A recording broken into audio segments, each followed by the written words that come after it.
इस वक्त की बड़ी खबर एलजेपी से निकल के सामने आ रही है, जहां 43 सीटों पर दावा ठोकने वाले चिराग पासवान ने अब 94 सीटों पर दावा ठोकने के साथ साथ तैयारी शुरू कर दी है। बड़ी खबर है, जानेंगे अपने वरिष्ठ सहयोगी से आखिर एलजेपी का मास्टर प्लान क्या है, क्या सोचते हैं चिराग पासवान, क्या यह दबिश जो है सियासत में एनडीए के अंदर भारी पड़ेगा। लोजपा के अंदर चिराग पासवान पार्टी के अध्यक्ष हैं, लिहाजा पार्टी में तमाम फैसले लेने के लिए वो अधिकृत हैं। लेकिन उन्होंने कल संसदीय दल की बैठक की थी और बैठक के बाद, बैठक से पहले जहां चिराग पासवान 43 सीट पे अपनी जो था कि तैयारी की बात कर रहे थे, कह रहे थे कि 43 सीटों पर चुनाव लड़ना था, वो इस बैठक के बाद अब 94 सीटों पर अपनी तैयारी की बात करेंगे। शशि भूषण से समझेंगे, हमारे वरिष्ठ सहयोगी हैं। शशि, चिराग पासवान पहले 43 पे दावा ठोकते रहे और अब ऐन वक्त पे 94 सीटों पर तैयारी की बात कर रहे हैं।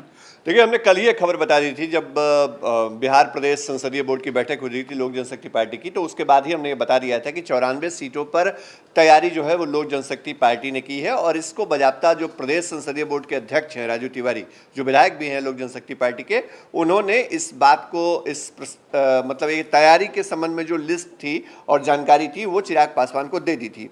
बाकी जो 149 सीटों की जानकारी है वो भी वो जल्द मुहैया करा देंगे, ये कल ही बता दिया गया था।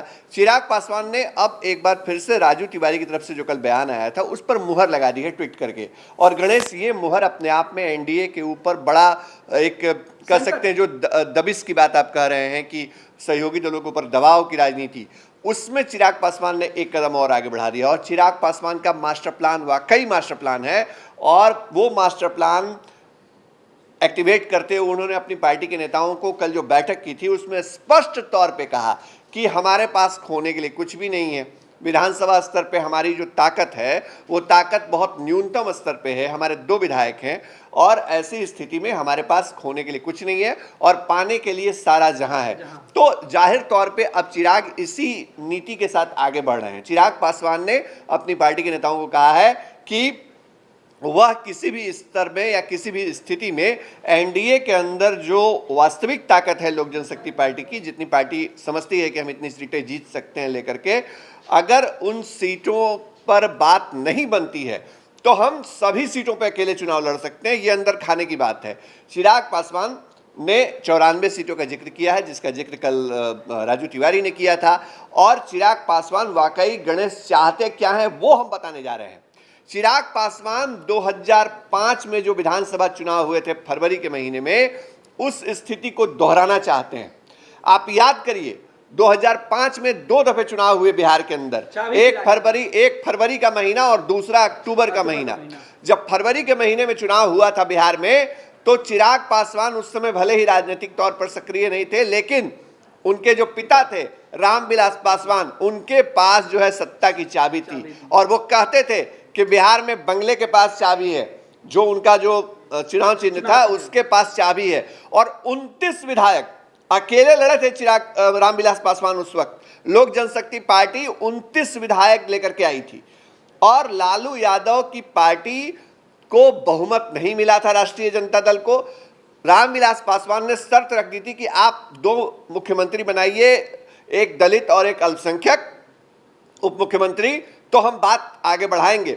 लेकिन वो बात बनी नहीं। और नतीजा क्या हुआ? फरवरी में जो इलेक्शन हुए बिहार में, वो हंग असेंबली की स्थिति रही, और वो हंग असेंबली जो है वो राष्ट्रपति शासन की तरफ बिहार को लेके गया। और फिर अक्टूबर महीने में वापस 6 महीने के बाद चुनाव हुए, और वहां देखिए, वहां थोड़ा सेटबैक लगा रामविलास पासवान को। जो 29 सीटें उनके पास थी वो सीटें घटकर 10 आ गई, तो ये संख्या विधायकों की कम हुई। लेकिन रामविलास पासवान ने अपने ताकत को उस वक्त दिखाया था। चिराग पासवान उसी तरह की ताकत दिखाना चाहते हैं। उनकी प्लानिंग इतनी जबरदस्त है कि वो चाहते हैं कि किसी भी स्थिति में जो लोक जनशक्ति पार्टी है वो 2 विधायकों वाली पार्टी बनकर नहीं रहे, वो ऊपर चली जाए। और 2005 में देखिए, आंकड़ा जो हमारे पास है वो हम बता दें अपने दर्शकों को। 2005 में जब पहली बार चुनाव हुए थे तो जनता दल यूनाइटेड को 55 सीटें मिली थी फरवरी के महीने में, जो अक्टूबर के महीने में बढ़ करके 88 हो गई।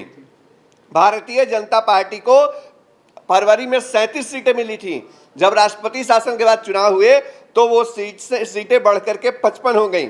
और राष्ट्रीय जनता दल जो 75 सीट जीत करके आई थी और उन्होंने रामविलास पासवान की बात लालू यादव ने नहीं मानी थी फरवरी के महीने में, वो लालू यादव या उनकी पार्टी जो है वो 75 सीटों से घट करके 54 सीटों पे आ गई थी। तो राजनीति ऐसे होती है, चुनाव का मिजाज ऐसा होता है। चिराग पासवान इसको बखूबी समझ रहे हैं कि अगर हमको हमारा वाजिब हक नहीं मिलेगा या जितनी सीटें वो चाहते हैं, हम नहीं जानते हैं वाजिब क्या है क्या नहीं है। हर पॉलिटिकल पार्टी, हर नेता अपने स्तर से देखता है, उसको ऑब्जर्व करता है, उसके मुताबिक फैसला लेता है। तो चिराग पासवान को अगर लगता है कि 43 सीटें हमको मिलनी चाहिए और हमारे पास जो खबर है लगभग 30-31 के आसपास उनको ऑफर किया जा रहा है, तो इस स्थिति में चिराग पासवान अगर 43 से कम पर कॉम्प्रोमाइज नहीं करते हैं और वो अकेले लड़ने चले जाते हैं तो नुकसान एनडीए को होगा, इससे कोई इनकार नहीं कर सकता है। गणेश, बिल्कुल नीतीश कुमार और बीजेपी के लिए मुश्किल होगा, नीतीश को ज्यादा मुश्किल होगा चिराग के इस फैसले से। देखिए एक बात है कि आपके पास एनडीए में एक दलित चेहरा या दलित वोट बैंक के ऊपर जो पकड़ वाली पार्टी है वो रामविलास पासवान है। नीतीश कुमार जो हाल के वक्त में जीतन राम मांझी को साथ लाने की खबरें आ रही हैं, वो शायद विकल्प के तौर पे ही उनको लाने का प्रयास किया जा रहा था। लेकिन इस सबके बावजूद अगर रामविलास पासवान ने चुप्पी साध ली है और वो कह रहे हैं कि चिराग पासवान ही डिसीजन मेकर हैं, चिराग पासवान ही पार्टी के राष्ट्रीय अध्यक्ष हैं, चिराग जो फैसला लेंगे वही होगा, तो वैसी स्थिति में आप समझिए कि चिराग पासवान ने जो अब तक स्टैंड लिया है, उस स्टैंड का संकेत यही है कि वो जितनी सीटें मांग रहे हैं उसमें शायद थोड़ा 19-20 करके वो एडजस्ट करेंगे। लेकिन जो बीजेपी या अलायंस की तरफ से दिया जा रहा है वो सीटें ज़्यादा कम है, तो ये दबाव की राजनीति चलेगी। हम ये नहीं कह रहे हैं कि वो एनडीए से स्किप कर जाएंगे, लेकिन उन्होंने एक फर्दर प्लानिंग कर ली है, फ्यूचर प्लानिंग कर ली है कि वो 94 सीटों पे कम से कम वो अब तैयार हैं। बाकी 149 की रिपोर्ट उन्होंने मंगवाई है। तो ये देखिए, कई बार विरोधियों के साथ साथ सहयोगियों को दिखाने के लिए भी होता है कि हमारी तैयारी भाई पूरी है। कहाँ आप 43 सीट लड़ना चाहते हैं और आप कहाँ 243 सीट की तैयारी कर रहे हैं। तो फिर भी अगर कोई ऑप्शन नहीं बचेगा, बात नहीं बनेगी, तो चिराग पासवान को कैंडिडेट तो देना होगा। लोक जनशक्ति पार्टी उम्मीदवार उतारेगी, वो चुनाव नहीं लड़ेगी, ऐसा तो होगा नहीं। तो ये स्थिति है और इस स्थिति में चिराग पासवान ये चाहते हैं कि वो कम से कम इतनी सीटें लड़ें एनडीए के अंदर कि कल को अगर आंकड़ा कहीं फंसता है बहुमत में तो चाबी उनके पास रहे। गणेश, वो बार्गेन कर सके। ऐसी स्थिति ना हो कि 2-4 विधायक हैं और बहुमत का आंकड़ा फंस भी जाए तो 2-4 विधायकों से कोई फर्क नहीं पड़ने वाला। तो जितनी ज्यादा सीटें लड़ेंगे उसमें चांसेज उतनी रहेंगी सीटें जीतने की। तो चिराग पासवान की मंशा है 2005 फरवरी को रिपीट करने की। तो ये एक बड़ी तैयारी है, यही मास्टर प्लानिंग है, यही हम समझाना चाह रहे हैं दर्शकों को कि ये इनसाइड प्लानिंग है कि हमारा वजूद, हमारा रसूख यानी लोक जनशक्ति पार्टी का वजूद बिहार की सियासत में इतना मजबूत रहे कि वो कम से कम सरकार बने न बने, सरकार कैसे बने, उसका मॉडल क्या हो, कैबिनेट में कैसे स्वरूप हो, इस सब चीजों में उसका दखल रहे। तो चिराग ये दखल चाहते हैं और इसीलिए इतनी बड़ी तैयारी उन्होंने की है। चिराग का यह मास्टर प्लान है कि अगर स्थितियां विपरीत हो जाती हैं तो चिराग पासवान बिहार में भले जो दलित नेता हैं उनमें से बेहतर निकले, क्योंकि 2019 के चुनाव में सबसे बेहतर जो रिजल्ट है एलजेपी के खाते में है। जीतन राम मांझी की बात करें दलित चेहरे के तौर पे तो वो अपने आप को प्रूफ नहीं कर पाए 2019 के चुनाव में, चिराग ने प्रूफ किया है। लिहाजा वो चाहेंगे कि उनकी फील्डिंग जो है पूरे बिहार में 243 सीटों पे हो। देखिए, एक बात जो कही जाती है रामविलास पासवान के बारे में या लोक जनशक्ति पार्टी के बारे में, वो बिहार में बच्चा देश में भी जानता है, जो कम से कम बिहार की राजनीति या उत्तर भारत की राजनीति को समझता है कि चिराग, खुद भी रामविलास पासवान कहते हैं कि वो मौसम वैज्ञानिक हैं, पॉलिटिकल, वो जानते हैं कि कहाँ कब कैसे होने वाला। आप देखिए ना, 2014 के लोकसभा चुनाव के पहले उन्होंने जो किया वो सबको पता है। वो कैसे यूपीए में थे, कैसे निकल के आए, कैसे एनडीए में गए और एनडीए में गए फिर मंत्री हैं।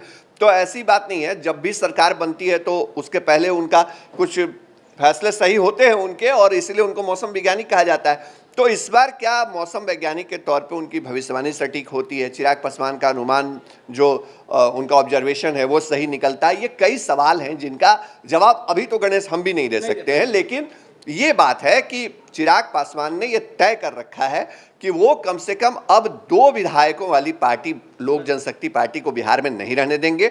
इतनी विधायकों की संख्या जरूर हो कि सरकार बने न बने, विपक्ष में बैठे, कहीं रहे, सत्ता पक्ष में रहे, दखल जरूर चिराग पासवान के पास रहे। और वो चाबी वाली बात जो हम कर रहे हैं, शायद उस पर फोकस है चिराग पासवान का। बिल्कुल शशि, चिराग पासवान चाहते हैं कि बिहार के सियासत की सत्ता की कुंजी उनके पास रहे, लिहाजा वो अपने पार्टी के साथ दमखम दिखाएंगे। बात 43 सीटों की नहीं होगी, बात अब उससे बढ़ के होगी। खैर, बिहार की सियासत में ऊंट किस करवट बैठेगा वो देखना दिलचस्प होगा।